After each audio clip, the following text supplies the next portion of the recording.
je voudrais introduire Éric Hazan, parce que quand on a pris contact avec lui, je lui ai dit finalement te demander de faire un exposé comme ça sur un livre aussi important et sur un sujet quand même aussi vaste, c'est un peu bizarre. Et donc ce serait peut-être mieux qu'on intervienne en te posant des questions sur des sujets qui nous intéressent et que tu fabriques finalement un peu de manière impromptue par rapport à nos questions et à tes réponses, que tu fabriques ton exposé.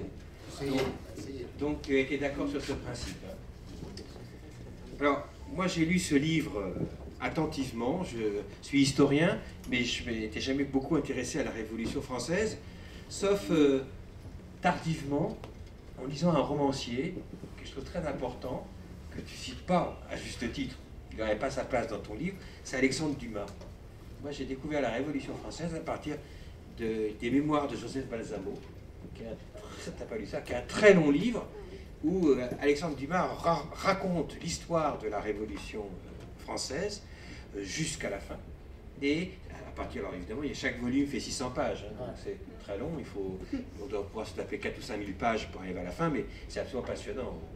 Et il se base beaucoup sur Michelet. À tel point d'ailleurs qu'à l'époque, ça ne posait pas trop de problèmes. Comme c'était un feuilleton qui tenait dans un journal, de temps en temps, il recopie des passages entiers de Michelet, parce qu'il n'a pas le temps de travailler. Comment ? Sans le citer. Il donne quasiment, il ne change même pas une virgule, des passages entiers de Michelet qui se succèdent. Et j'y reviendrai tout à l'heure. Alors, je crois que ce sujet de la Révolution française est important, et ce livre tombe au bon moment, parce que la Révolution française, je crois, prend une place à nouveau très importante. Pas tellement peut-être sur l'échiquier politique en général, mais dans ce qu'on appelle la gauche de la gauche. En gros, dans tous les gens qui se sentent à gauche du Parti socialiste et qui se sont retrouvés par exemple dans la candidature de Mélenchon, pour donner un exemple plus récent, je crois que la Révolution française était très présente. Par volonté politique d'ailleurs, des acteurs du Front de gauche qui marquaient fortement cette référence. On pourrait dire que c'est un changement par rapport à ce qu'on a vécu depuis après 68, en montant plus longuement, où d'une certaine manière, la révolution russe avait une importance très grande. Et on pourrait dire, ou la révolution chinoise pour d'autres courants, et on pourrait dire que la révolution française est en train, en termes de notoriété, de battre la révolution russe, ou même l'a déjà battue. D'une certaine manière, la révolution russe est une référence pour quasiment très peu de gens maintenant. Il y a très peu d'échos de gens pour qui la révolution russe représente quelque chose d'important. Il y a quelque chose, comme s'il y avait eu quelque chose de mort dans cet héritage-là, puisqu'on veut discuter justement de quoi nous héritons. Quelque chose de mort au sens où peut-être qu'avec la chute du mur de Berlin et la transformation, le rétablissement du capitalisme en URSS, supposé qu'il n'ait pas été rétabli sous d'autres formes avant, enfin, en gros le rétablissement d'un capitalisme classique en URSS après, avec la chute du mur, en gros il n'y a pas de courants qui sont apparus en URSS, de courants importants, significatifs, de gens qui se seraient dit nous réclamons de la révolution russe, nous voulons le retour aux idéaux de la révolution russe. Toute cette idée qui était en gros de la gauche pendant la période du stalinisme et de la glaciation stalinienne, tous ceux qui disaient il y aura un retour des idéaux de la révolution russe. Il y aura les gens réclameront le retour à l'idéal de la révolution d'octobre 17. En fait, ça n'a pas eu lieu. Dans tous les courants politiques, ou extrêmement marginalement, mais il n'y a pas de courant politique important en Russie qui a surgi après la chute du mur de Berlin, qui se réclame des idéaux, de Lénine, etc. Ça n'existe pas. Il faut bien le prendre concrètement. Et ça, quelque part, c'est le problème, évidemment, qui signe peut-être le fait qu'il n'y a pas, c'est un héritage pour personne. Alors, est-ce que la Révolution française peut prendre une place, du coup, importante pour toute une série de courants qui se réclament du socialisme, se réclament de la transformation sociale? C'est une question qui est vraiment une question aujourd'hui d'actualité face à la disparition de la Révolution russe comme référence. D'une certaine manière, c'est vrai aussi que c'est une façon de renouveler quelque chose, parce que j'ai toujours été très frappé par le fait qu'on se réclamait aussi beaucoup dans la gauche de la gauche, depuis 1900, sans doute depuis 1920, depuis le Congrès de Tours, on se réclamait beaucoup de la Commune de Paris. La Commune de Paris, c'est un événement insurrectionnel, révolutionnaire, 1870, dont on sait vraiment qu'a été une importance énorme dans le courant politique auquel moi j'ai appartenu. dans nos écoles de formation politique, on consacrait beaucoup de temps à la Commune de Paris et très peu de temps à la Révolution française, pendant de longues années, même pas du tout, sur la Révolution française. Or, ça, c'est quelque chose d'assez nouveau, finalement, parce que quand on replace à l'époque de gens qui reprennent une importance, par exemple, si on regarde Jaurès, la Commune de Paris, c'est très peu important chez Jaurès.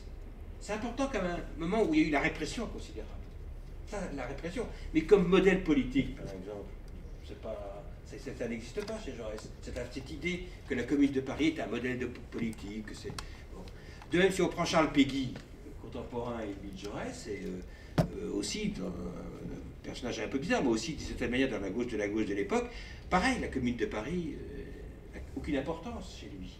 La Commune, la Révolution française a une importance, évidemment chez Jaurès, gigantesque, puisqu'il consacre une partie considérable de son travail à écrire cette longue histoire de la Révolution française qui succède à la longue histoire qu'avait fait Michelet, qui devient le deuxième grand épisode où on raconte la Révolution française de manière populaire, de manière socialiste, après l'histoire qui avait été celle de Michelet. C'est la deuxième grande phase, c'est cette grande histoire faite par Jean Jaurès, mais la Commune de Paris, elle, est peu importante. Donc il y avait cette idée que la Commune de Paris, c'était quand même quelque chose de très différent de la Révolution française. C'était quelque chose qui ouvrait quelque chose de nouveau.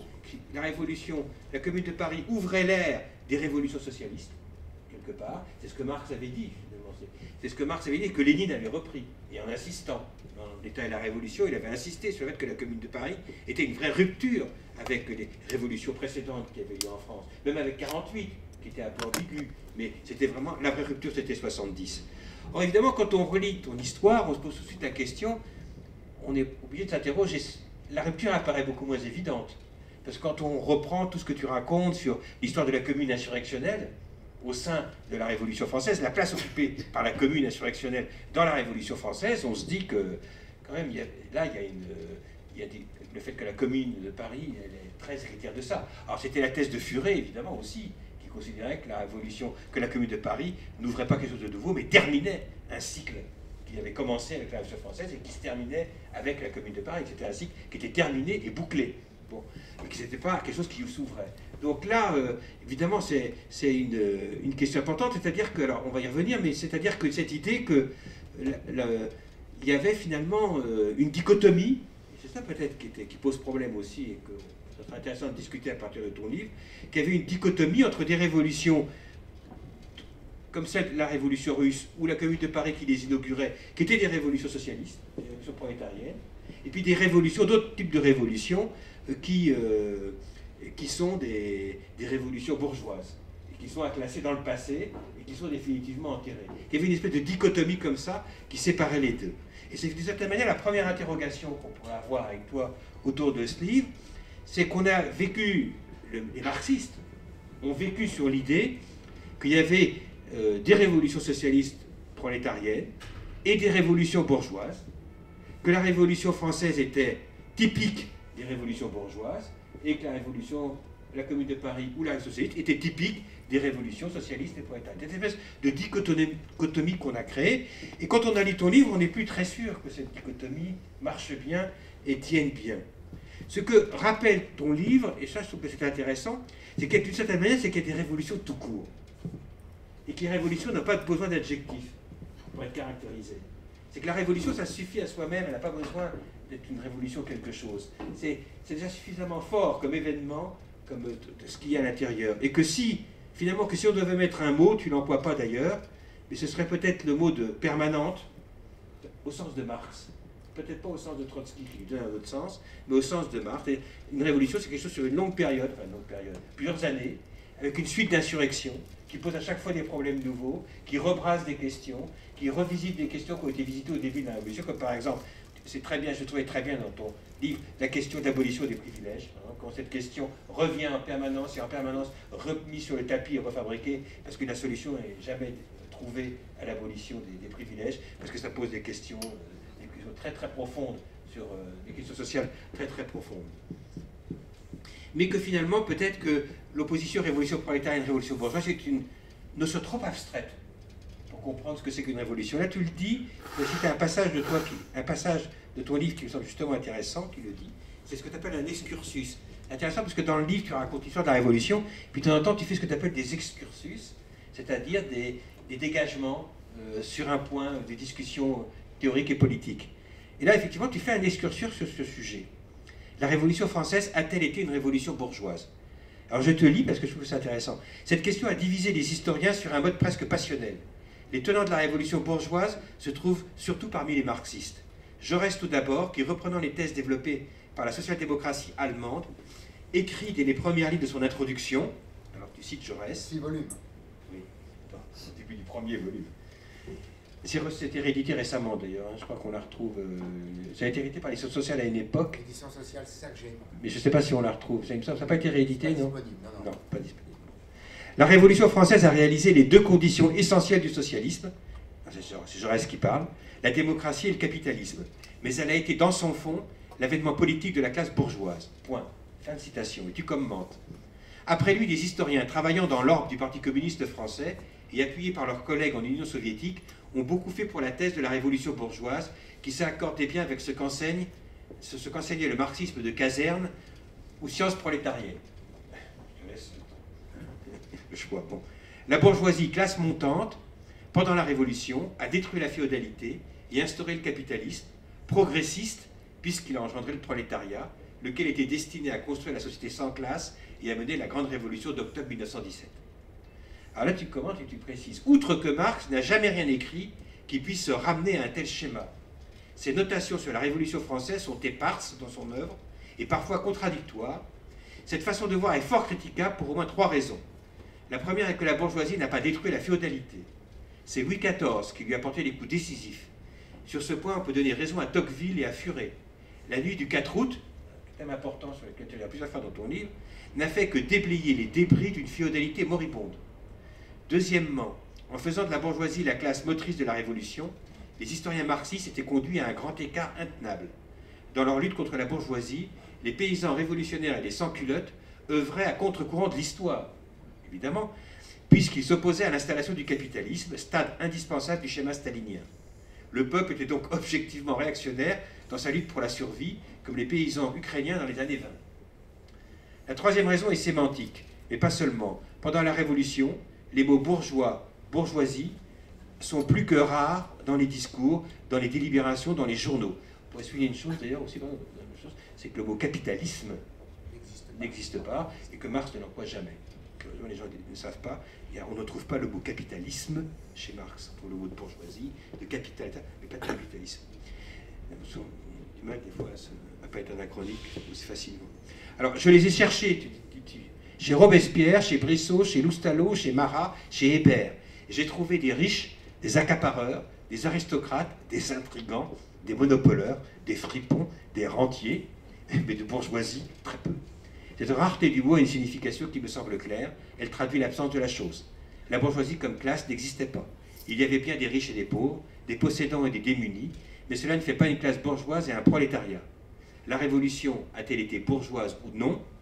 La question ne sera pas posée, car au fond, elle n'a aucun sens. Alors, donc, évidemment, dire ça, et je crois que c'est intéressant comme thèse, ça met bien les choses, ça nous met bien les idées en place, ça nous évite les simplifications qu'on peut avoir en tête, n'empêche pas de se poser la question, que tu fais tout au long du livre, c'est comment penser la question sociale dans la Révolution française. Et à partir d'elle, comment se pose la question sociale en permanence dans la Révolution française.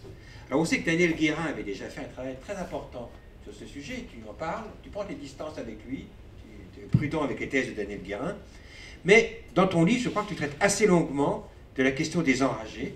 Ça sera intéressant que tu reviennes sur qui ils sont, qu'est-ce que ça a représenté, parce que j'ai trouvé que c'était un passage intéressant dans ce livre-là, donc pour poser d'une certaine manière la question sociale. Ça, c'est ma première intervention. Deuxième question qui me semble intéressante, c'est que dans chaque révolution, et dans la Révolution française comme les autres, il y a des épisodes difficiles dont il faut rendre compte, et qui sont des épisodes difficiles.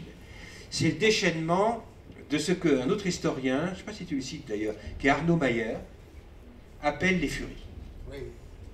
Je ne sais pas si tu le cites. Hein, oui. Bon, les furies. Alors évidemment, on pense au moins à 3 épisodes. Le premier auquel on pense, c'est à la Vendée. Ah, il y a un passage, je vous donne en quelques lignes, l'épisode qu'il faut penser, la Vendée.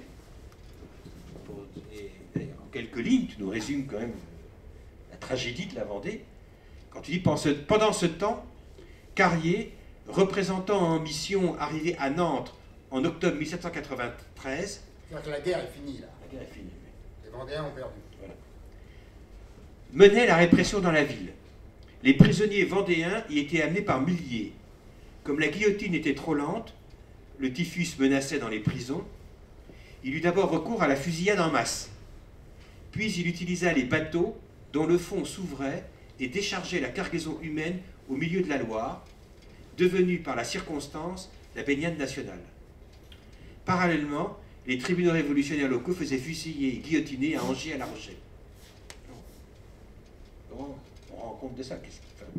Qu'est-ce qui se passe dans ce type d'événement? Ou tu parles des fameuses journées de septembre 1792.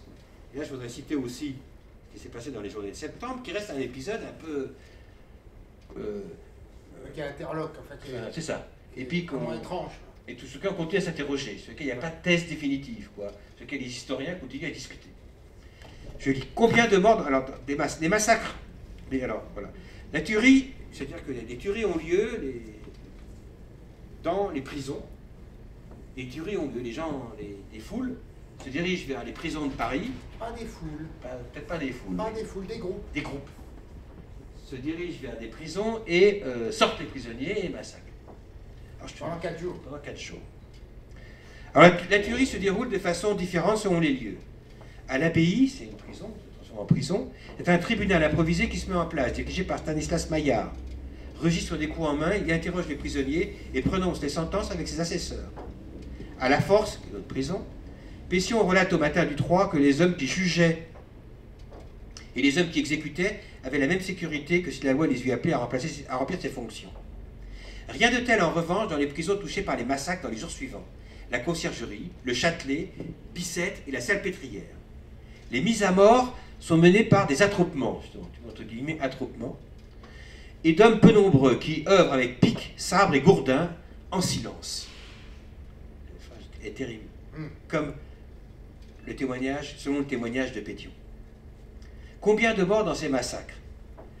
Caron établit que dans les derniers jours d'août, les prisons parisiennes renferment 2600 personnes, ce qui fait justice des 8 ou 10 000 morts que l'on trouve chez les historiens classiques, Thiers ou Minier. Sur ce nombre, les massacrés représentent à peu près la moitié, entre 1090 et 1395. Le plus frappant, c'est qu'en dehors de l'abbaye et des Carmes, la quasi-totalité des tués dans les autres prisons sont non politiques. À l'abbaye et aux Carmes, c'était beaucoup des prêtres réfractaires et des officiers qui avaient défendu les Tuileries. Voilà. Donc, bon, ils n'étaient pas complètement sans relation avec les événements. Alors que dans les autres endroits, c'était vas-y, tu peux continuer. Ils n'ont rien à voir avec les événements du 10 août, que tu dis justement. La prise des Tuileries. Voilà. Et ce sont eux les plus nombreux, entre 737 et 1003 d'après Caron. On voit souvent qu'il s'agit de prisonniers de droit commun. Mais peut-on ainsi qualifier les quelques 30 enfants de la correction, des garnements, quoi. Des garnements, tués à Bicêtre, de mauvais sujets sans doute, âgés de 12 à 17 ans, ou les 35 jeunes et moins jeunes femmes, peut-être de mauvaise vie, massacrées à la Salpêtrière. Qui sont les tueurs? Alors, on a une première idée d'après les minutes des procès des septembriseurs menés en l'an 4, en pleine réaction thermidorienne. Ce sont pour la plupart des artisans, des petits patrons, des commerçants, avec quelques fédérés, militaires et gendarmes. Mais Caron le souligne, il s'agit en fait des catégories sociales que l'opinion publique en l'an 4 considérait comme ayant fourni des massacreurs. Ce qui est sûr, c'est qu'il ne s'agit pas de la lie du peuple, comme on l'entend souvent à l'époque, en particulier du côté des Girondins. C'est banalité du mal. Quoi. Banalité.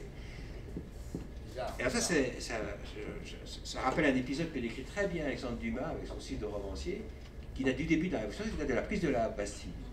Dans la prise de la Bastille, il y a un passage formidable de Dumas, où il raconte la foule qui se presse, les orateurs qui parlent, qui font des discours pour dire on va prendre cette Bastille, on va la renverser, etc. Et puis la foule qui se précipite.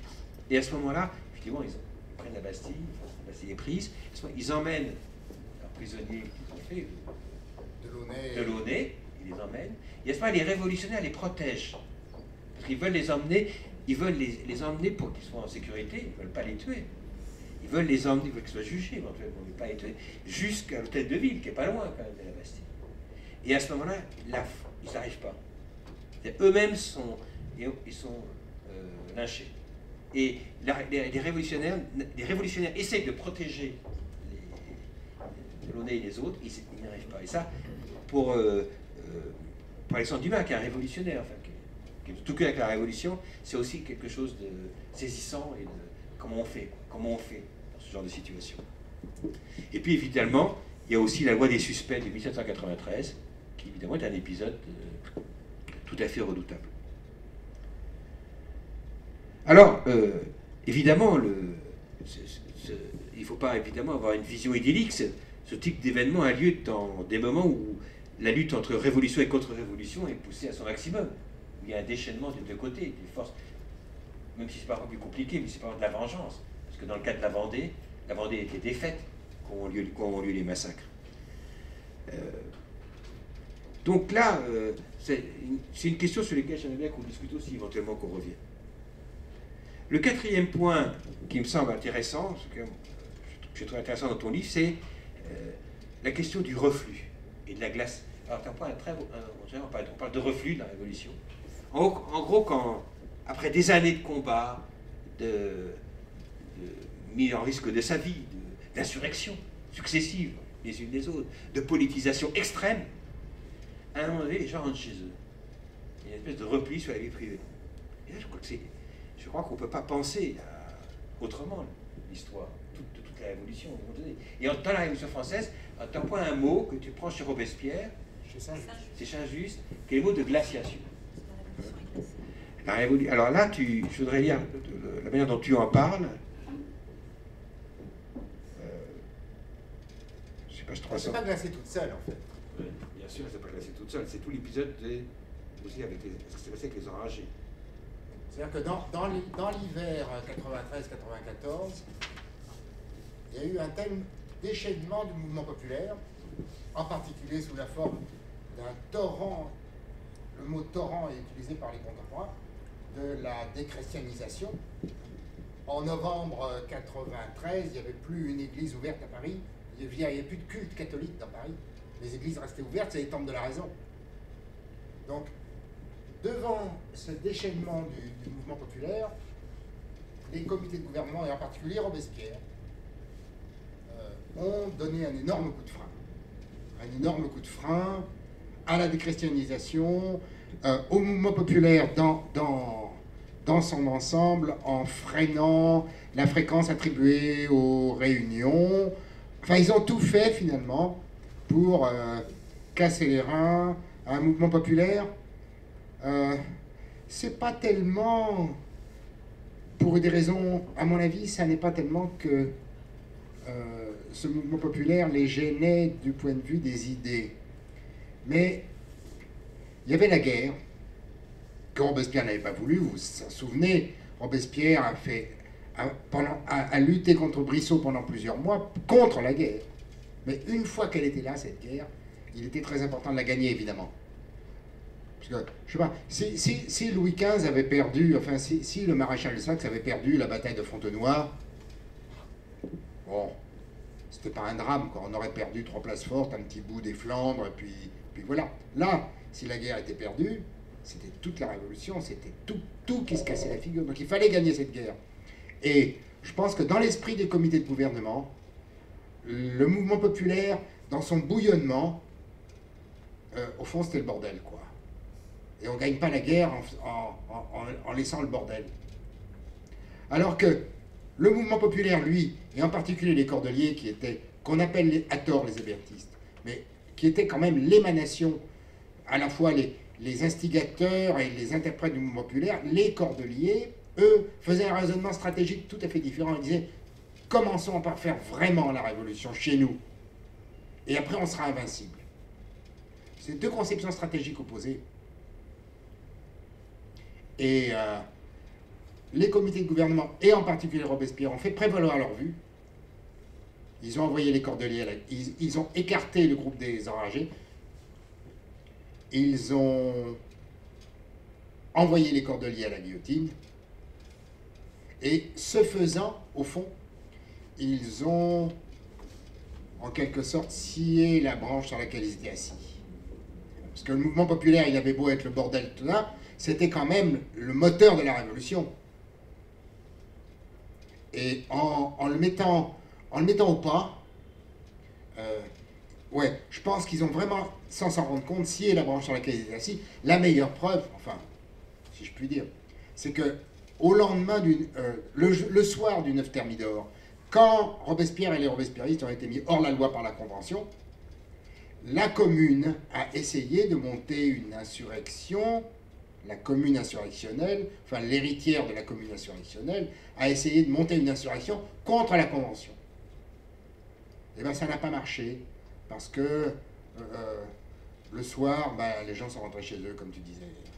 Les gens, les sectionnaires, les sans-culottes, qui avaient été bastonnés pendant les mois précédents, eh ben, ils n'ont pas marché dans cette insurrection.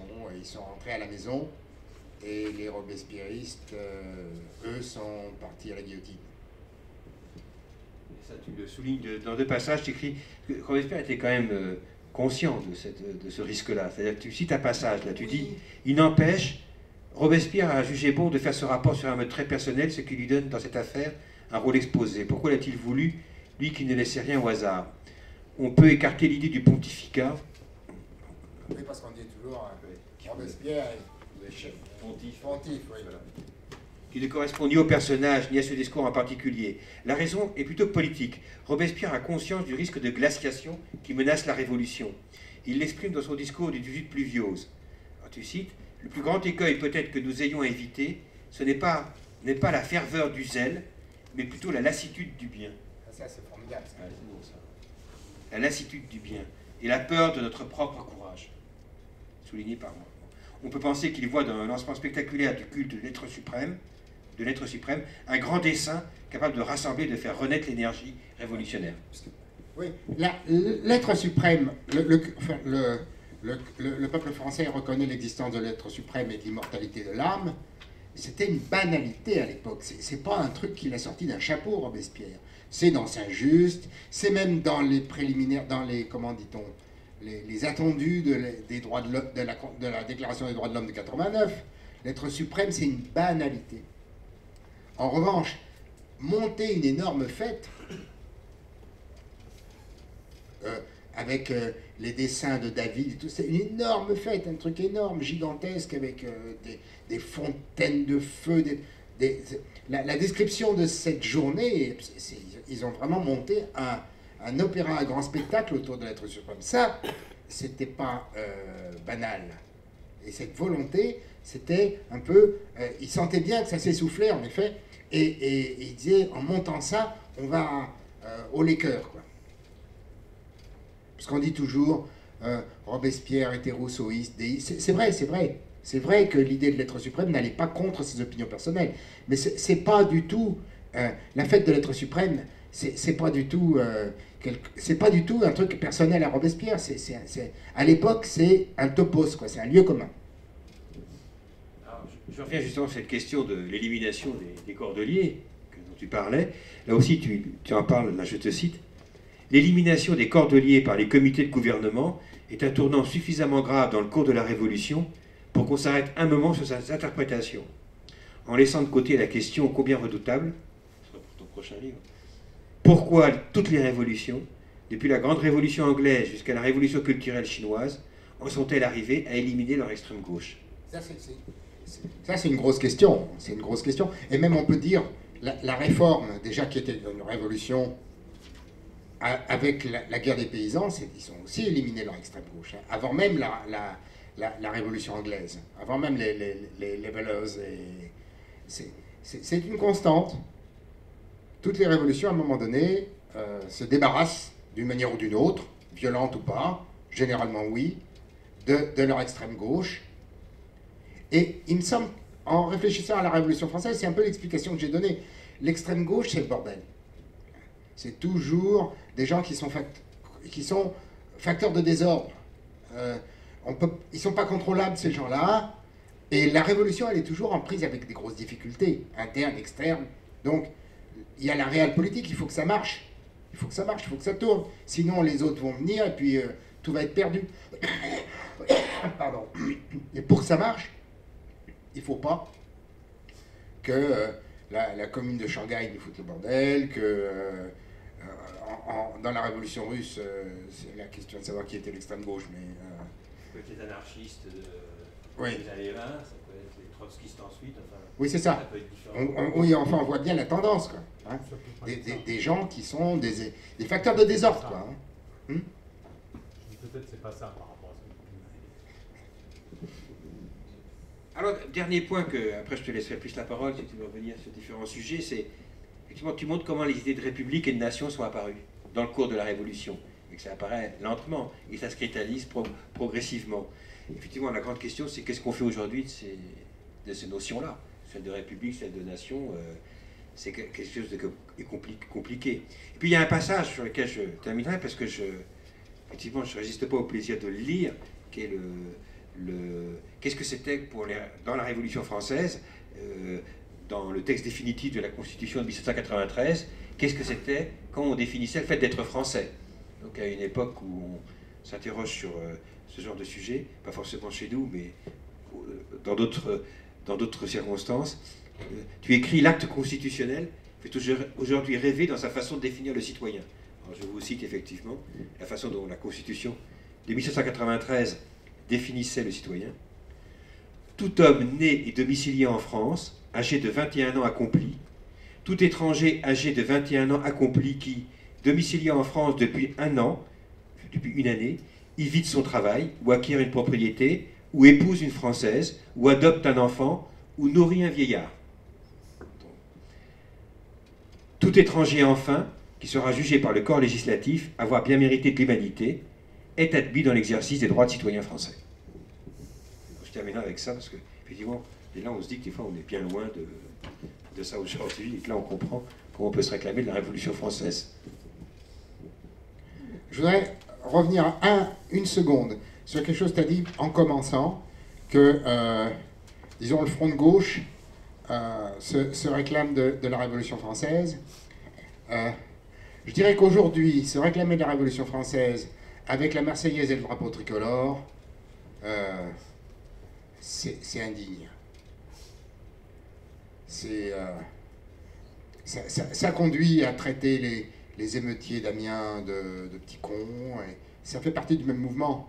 Je crois qu'aujourd'hui, c'est vraiment pas...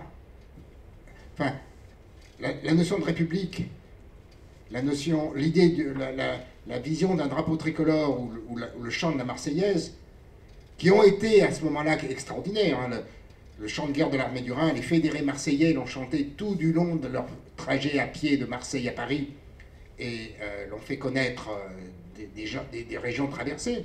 C'est pour ça que ça s'appelle la Marseillaise, et pas la Bordelaise, quoi. Hein. C'était en effet à ce moment-là quelque chose d'extraordinaire. Mais aujourd'hui, se réclamer de ça en invoquant la Révolution française, c'est une sorte de contresens voulu. C'est pas un contresens, c'est pas par hasard. C'est parce que c'est ce côté cocardier insupportable dont la gauche a du mal à se défaire, quoi, si tant est qu'elle le cherche, quoi. Enfin, moi, je trouve ça... Et d'ailleurs, je pense que c'est une des raisons pour lesquelles la jeunesse se sent assez loin de la Révolution française. C'est à cause de ça, précisément, le drapeau tricolore, la Marseillaise, qui sont aujourd'hui quasiment des instruments du maintien de l'ordre. Elle ne veut pas en entendre parler, et elle a raison, je crois. Je choque peut-être certains sentiments ici, mais je dis franchement ce que je pense. Enfin, on est là un peu pour ça, hein, quand même. Oui. Tu veux rajouter autre chose ou pas?